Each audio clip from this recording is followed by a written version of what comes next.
from tips। अस्सलाम वालेकुम दोस्तों, मैं हूं आपका दोस्त Ali Shahbaz, member knowledge homeopathic medical association Pakistan. आज हम बात करेंगे दोस्तों फाइटोलैका डिकेंडर पर।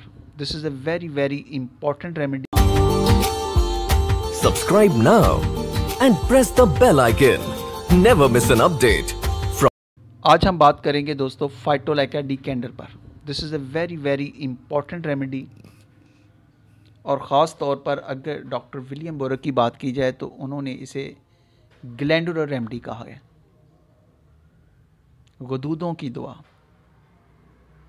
और इसका जो स्पेशल, अगर इसके मोड ऑफ एक्शन की बात की जाए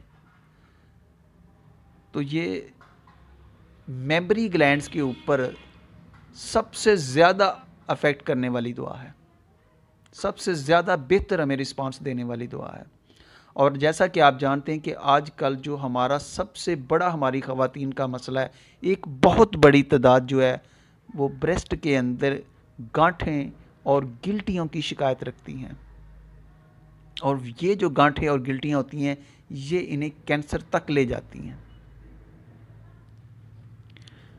तो इसकी अगर रहनुमा अलामत, गाइडिंग सिम्टम्स की बात की जाए तो वो है एकिंग, दर्द का होना, सोरनेस, दुखन का होना, रेस्टलेसनेस, बेचैन होना, प्रोस्ट्रेशन, बहुत ज़्यादा नकाहत पाई जाती है।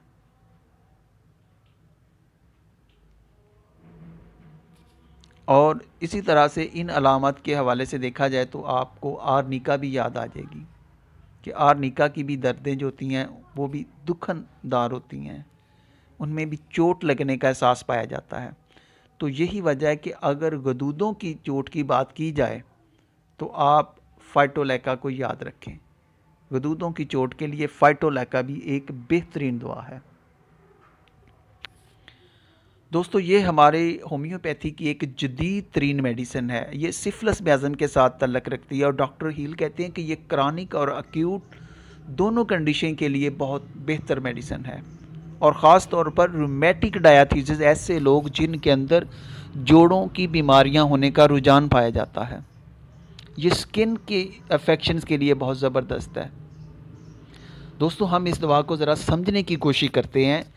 कहा जाता है कि जो परिंदे इसके बेर खा लेते थे उनके जो चर्बी वाले रेशे थे वो ज़ाया हो जाते थे।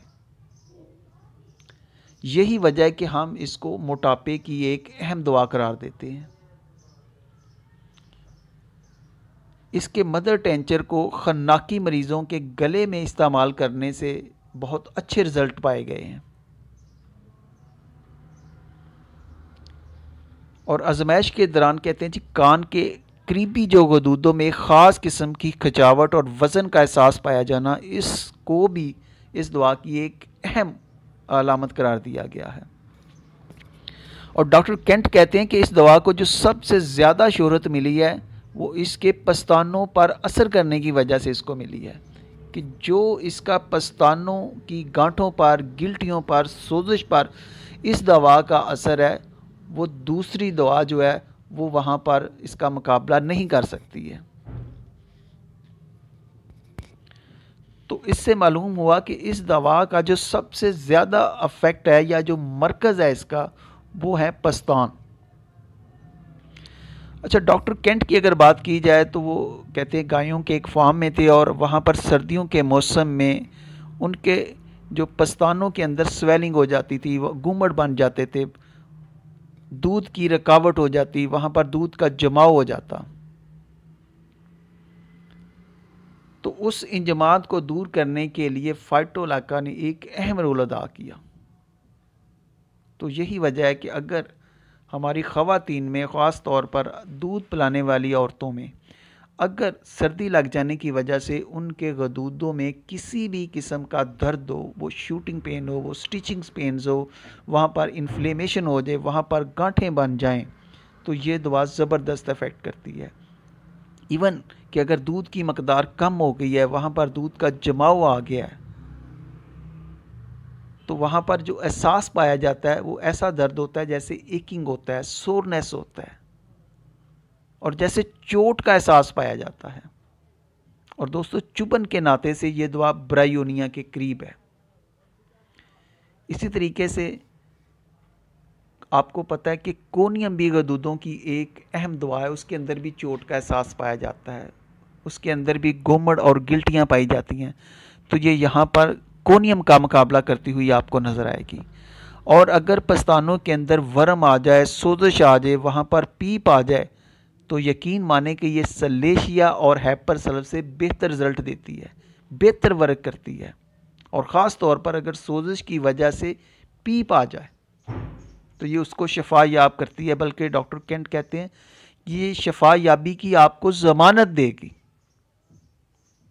कि जब भी कोई माँ कहे कि पस्तानों में दूध की मकदार कम हो गई है, छातियों से दूध नहीं आ रहा, दूध गाढ़ा हो गया है, शदीद दर्द है, तो फाइटोलाका वहाँ पर अहम रोल अदा करेगी।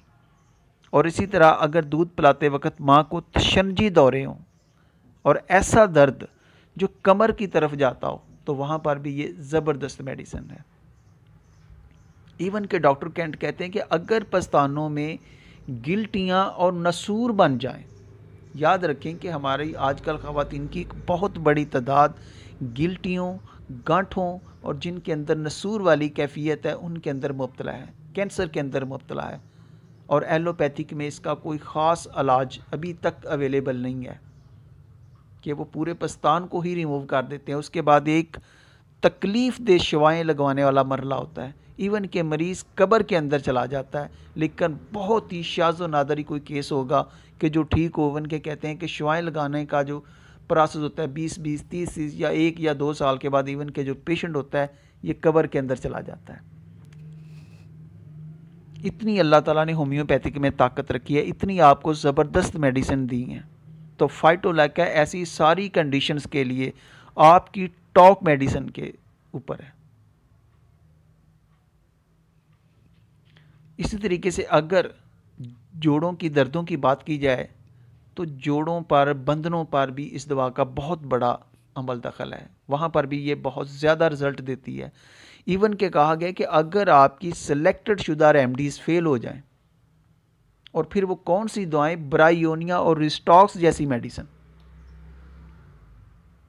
जहाँ पर ब्रायोनिया और रिस्टॉक्स की अलामत तो हैं लेकिन वो फेल हो गई हैं, वर्क नहीं कर रही हैं, तो आप इस दवा के मतलब सोचें, ये दवा वहाँ पर ज़बरदस्त इफ़ेक्ट करेगी।